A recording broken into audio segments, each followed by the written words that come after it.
My name's Kirsten Clark, and this is my media bias project. I did it on two articles, one by CNN, one by Fox News, which we all know those are two very biased news sources, and they're pushing opposite agendas, but they had similar biases within these two articles. The articles are about the takeaways of the debate, and the election is obviously coming up, and I feel like this is a very big election because America's in a different spot than it has been in the previous elections.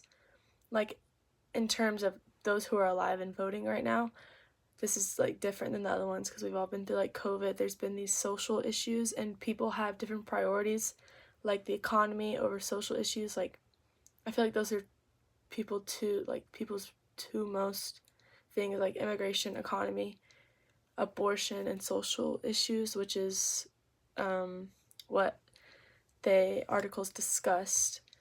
So CNN's article used subjective qualifying adjectives to show Kamala Harris in a positive light and uplift her campaign, but do quite the opposite to Donald Trump.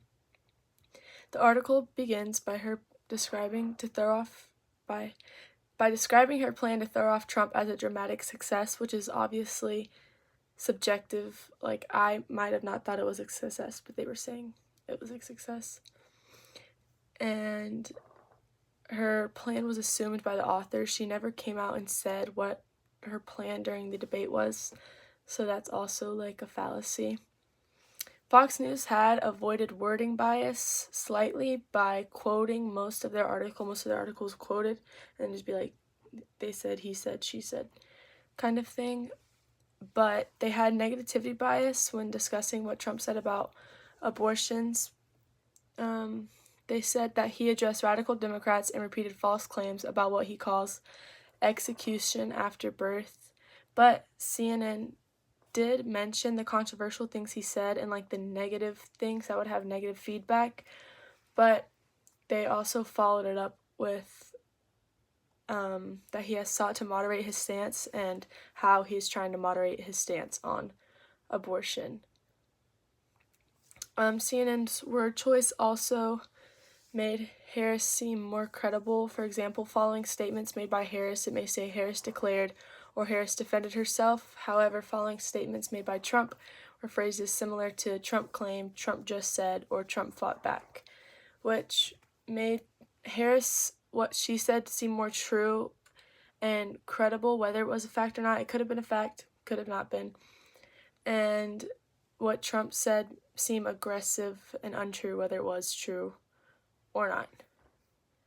And according to a poll done by Gallup, the percentage of Americans that trust the media a fair or great amount has decreased from 70% in 1972 to 32% in 2023, which is an insane change.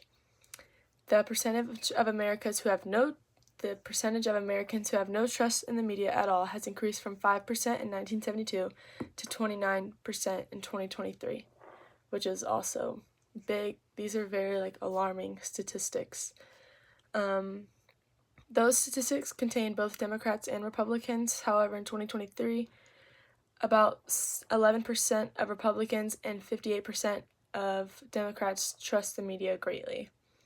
The Washington Post scholar held a poll that showed in 6 swing states, out of every 10 voters, 7 don't trust the media to be accurate and fair. And that is a very big statistic because swing states are the deciding factor. In conclusion, as a pivotal election approaches, it is essential for voters to critically evaluate the information provided by media sources. These are just a few examples of how bias isn't always super obvious, and by the media's using biases, it allows them to shape public perception and influence opinions with little to no questions asked.